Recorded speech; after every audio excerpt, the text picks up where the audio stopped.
I've been given the very high honor of representing a number of my fellow alumni and the key staff who have driven this effort to honor the man we all love so dearly. I'm just one of many who've been involved, and certainly all of you who are here today were invited because you chose to be a part of this commitment to tell him how much he means to us. I have also the opportunity to take a moment of personal privilege before I move on. Dr. Millican, I'm so honored that you're my friend and that we've become so close that I can call you Charlie. It means a great deal to me because for nearly 40 years you have been my role model for how to live a good life. You know, you don't always get to tell people that you love in a very public way that you love them. But since I have the microphone, I want you to know that I love you. I love you for all you've done for this university, for all you've done for our community, and for all that you've done for me personally. Had it not been for a chance encounter one evening in 1971 with you and Francis, not only might I not have returned to college and completed my education, I would not have met the wonderful woman to whom I've been married for 33 years, nor would Shelley and I have enjoyed a lifelong relationship with this great university. Charlie, I do love you, and from the bottom of my heart, thank you. There is a unique connection between the statue that we will unveil today and the beautiful statue dedicated on homecoming weekend of 2007. In a moment, you will meet the sculptor who created both. But it was at that dedication on a beautiful sunny afternoon just like this that one of our most loyal alumni, former Alumni Association President Ron Page, looked across excitedly and said, "We have to create a statue to honor Dr. Millican." Ron now lives in Indianapolis and is part of a small group of us who are blessed to have very personal relationships with Dr. and Mrs. Millican. Ron and his lovely wife Beverly find time to come home often, and usually around homecoming weekend we get together as a group with Charlie and Francis. I know it means the world to Charlie and Francis to have them here today, so Ron and Bev, please stand.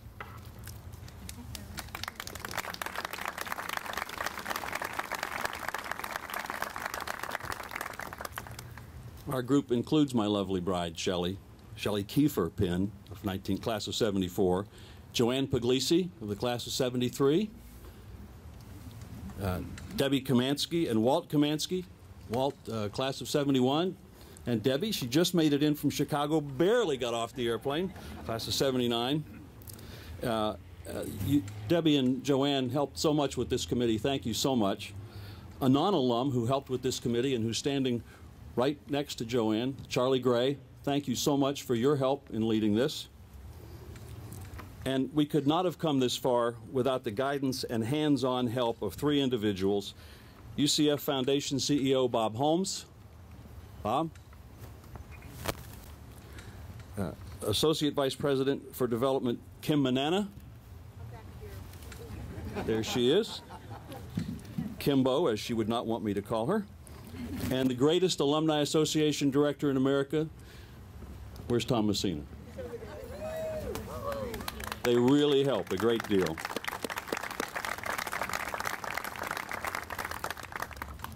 I'd like to thank those of you whose donations have helped make this day possible. This statue which we're about to unveil is here today because of your generous donations.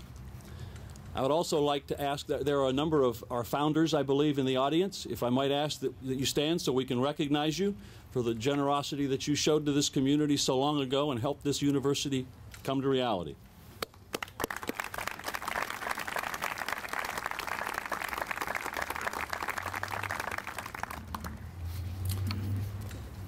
Rarely do we have the chance to be involved with something like this, something that will honor someone's life and his life's work in such a special way. Not only are we paying tribute to Charlie's impact on our university and our community, but in fact, this evening we are making history. This place and this statue are a statement, a point of pride for our campus forever. If you'd like to join those who have already done so, and be part of this tribute, you can see me or any member of the committee or the University Foundation staff or Alumni Association staff. You'll see in the back those who have already become members of this project are listed on those temporary plaques, and soon there will be permanent plaques here to recognize all donors. So now let's get on with the show. It's my pleasure to introduce the man who brought this wonderful sculpture to life. Please welcome Don Reynolds. Dr. Millican, Francis, it's wonderful to be here. Dr. Hitt. Dr. Millican represents to me a man with a dream. People listen to dreamers because there is something of the possibility that maybe, just maybe, the dream could come true. And what a ride it could be if it happened. Well, I think everyone here today is enjoying this ride. I can imagine all of you, like myself, are enjoying it and enjoying it to the fullest. I haven't known this man as long as most of you have, but from the moment I first met him, I knew I liked him. I appreciate people who set goals for themselves and others. So when asked about the possibility of doing a sculpture of him, I felt a certain kinship. I can't explain it really. There is something in the voice and the look in the eyes that says to me, no matter how much you've accomplished, there is more to come, and continue the dream. I've tried to portray Dr. Millican in a way that represents a gesture, possibly unbeknown to him, perhaps one of his many inspiring moments of awareness. It's a composition befitting a youthful thinking gentleman, describing a way to succeed, a pathway, a star path to students and teachers who seek their own way. This is a man of action, taking that first step, showing us how it's done. The labyrinth pedestal represents the nucleus of his dream, the heart of this school. There are many labyrinths and many design forms around the world. It has always been a tool for self-discovery and awareness. For example, the spiral is used by Native Americans. When the Navajo enters his round hogan with light from above, and by walking clockwise from perimeter to the ceremonial center, he observes his shadow as it revolves around his feet. This represents a journey of life, of where you have been and where you are going, in a decreasing radius of time. When you reach the center, a new dream or blessing way can evolve. I hope what Dr. Millican has set in motion will continue to expand. So by returning to where this journey started, I believe you will feel refreshed with new thoughts and new goals. I personally would love to see a continuing addition to this pedestal in a way of engravings, inspired quotes from other famous observers of stars. A few years ago, my wife and I built a sailboat in our backyard and sailed it across an ocean. To see stars 1,000 miles out at sea alone in a small boat is an experience like no other. There are many.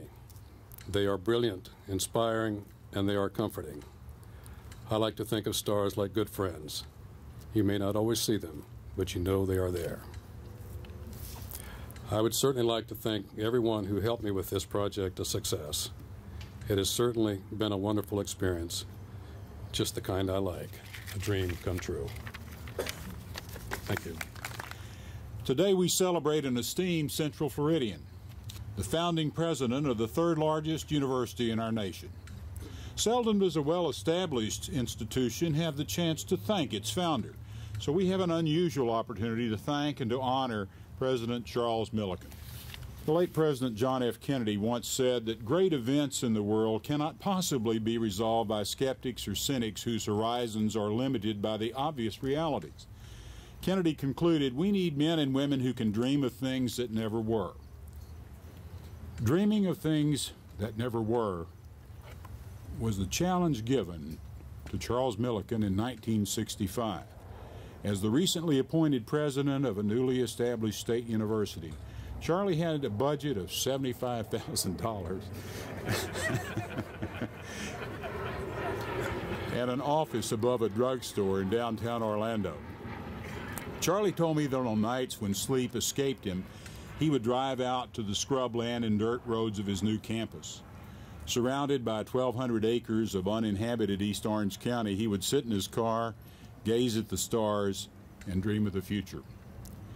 Charlie dreamed of a great university rooted in the pursuit of excellence. He dreamed of a university whose goal would be to reach for the stars, and guided by his own strong moral compass, he dreamed of a university that would provide access to education for Central Floridians. Charlie dreamed, but he also worked very hard, and he molded his dreams into reality. Few universities have enjoyed the kind of lifelong passion that Charlie Millican has invested in UCF. From my earliest days as president, I've enjoyed his friendship, but I've also appreciated his constant support and sage advice as we've worked to build the university he envisioned. Those of us who have succeeded Charlie Millican have been inspired by his dream and his sense of stewardship. Like Charlie Millican, my predecessors and I have been mindful of the responsibility we have to this great university and to the people of Central Florida, a responsibility to provide an education that transforms lives. We follow in the footsteps of a humble man of strong faith, a private man who has created a lasting legacy, and a public servant whose wisdom and counsel continue to benefit us all. The Old Testament tells us, where there is no vision, the people perish. Charlie, thank you for your sustaining vision. And we thank you and God bless you. And thanks to all of you for honoring President Millican by your presence at this event. Ladies and gentlemen, I feel highly honored and deeply, deeply grateful. This is just a wonderful occasion, and it's really an unbelievable thing to me. I know what after a couple of years ago, wait a minute, I'm out of sequence.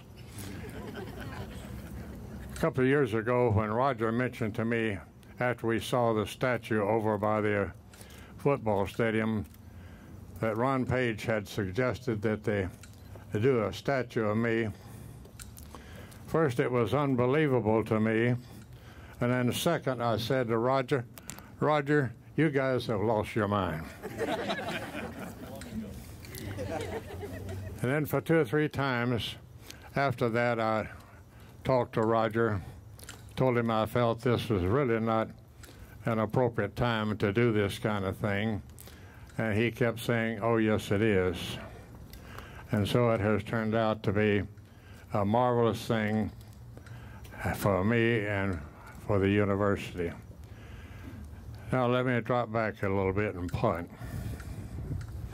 First of all, Roger, thank you very much for what you and your team have done in getting the contributions and raising the money to take care of this wonderful and marvelous statue. I thank you very much. And I love you too, and I love all of that group and who work with you and everybody who is here tonight. You mean a great deal to me and to Francis, and we deeply appreciate your wonderful friendship. Not only do I thank him, but also, and his group, but President Hitt, I thank you very much for a lot of things. And let me tell you and this group a brief story.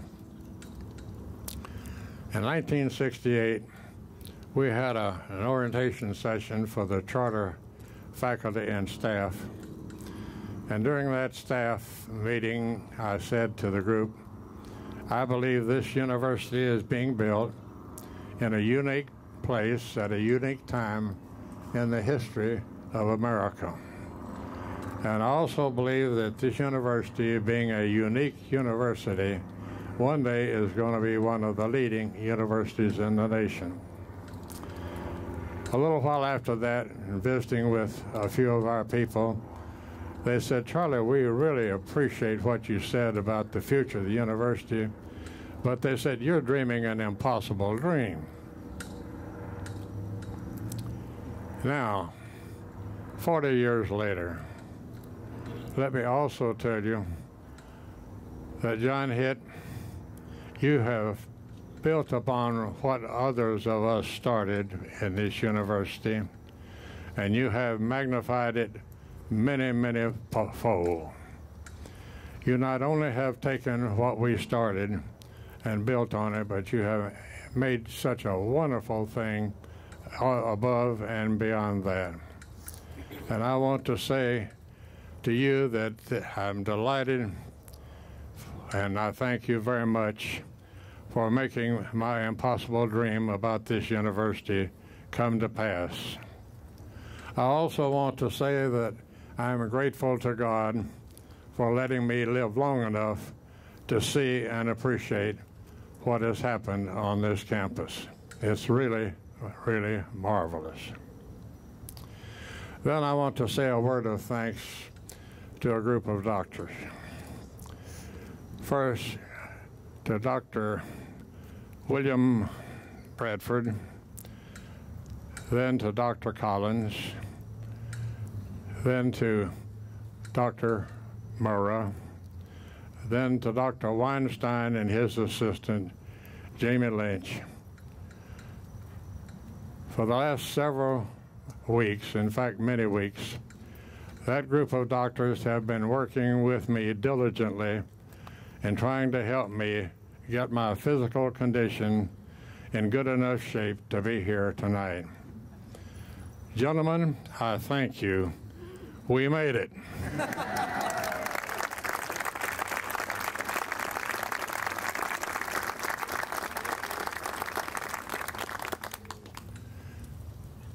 And Don Reynolds, to you, all I can say is that you're just a fantastic, marvelous miracle maker as an artist. And I count you as a wonderful personal friend and deeply appreciate you. But the kind of thing that you have created in making this statue possible is, to me, something just entirely unreal. And I deeply appreciate such a wonderful, wonderful contribution. Then I want to say a word about Dosha Wright, our housekeeper for more than 30 years.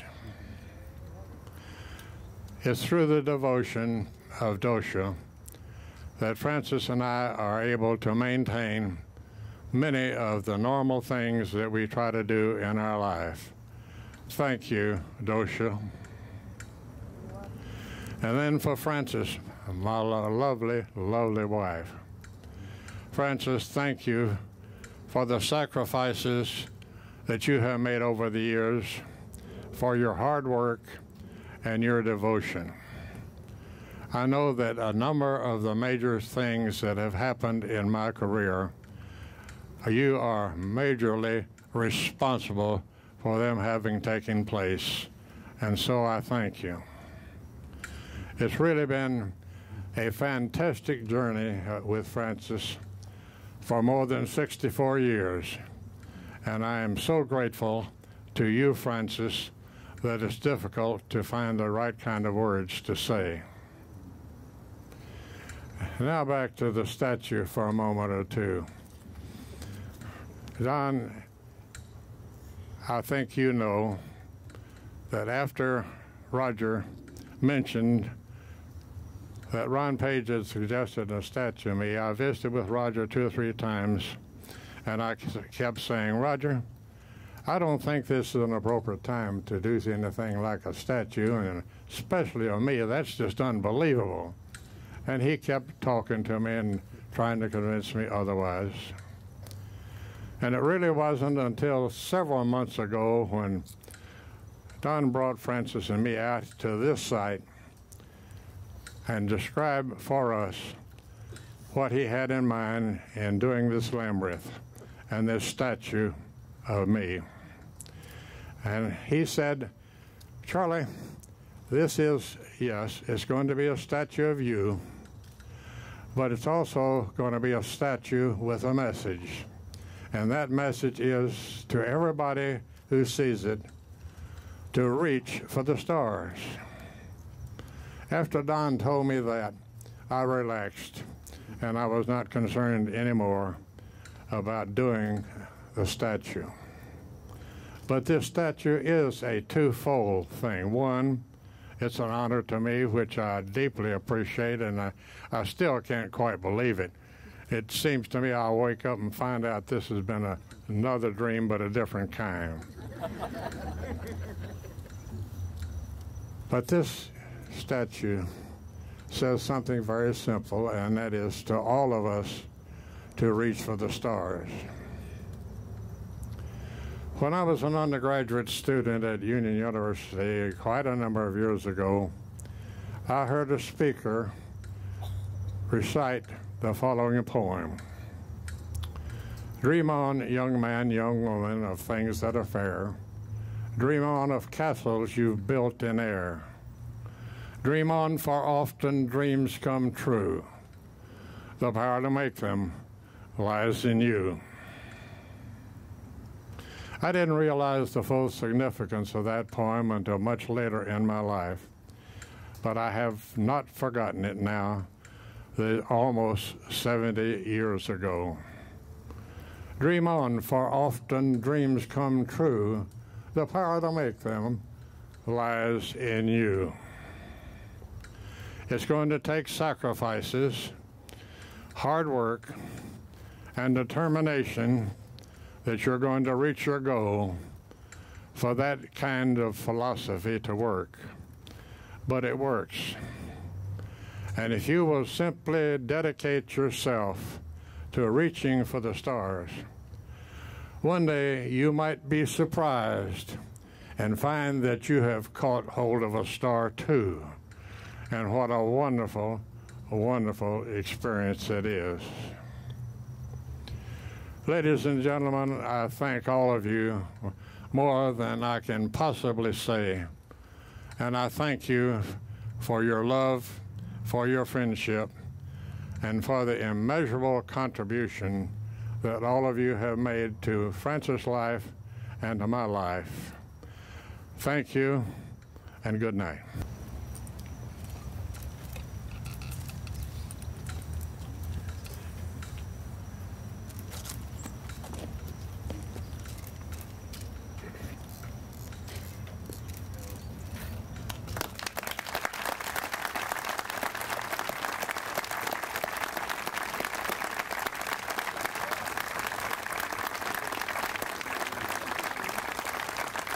When I was in student government in the 1970s, we had a parking problem.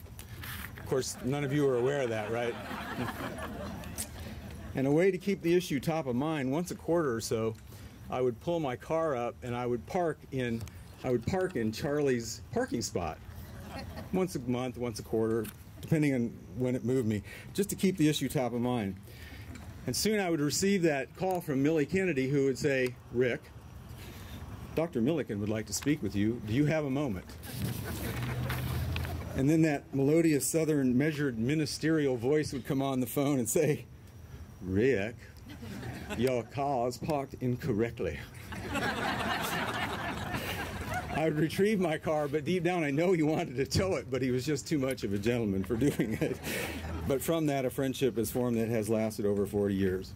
Charlie is UCF's own Mr. Rogers, complete with pipe and sweater and everything. And he truly believed and made all of us believe that there was a destiny to do good in all of us, and all we had to do was reach for the stars. He did, and we are all the beneficiaries of that vision. And today, this campus, the third largest university in the nation, and for those of us that were here in 1972, when there were 7,000 students and there was a one-way street running out here, that is truly remarkable to us.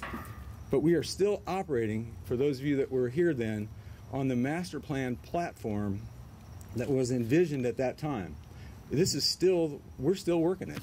After 40 years, it's still working very well for us, and it is serving us well.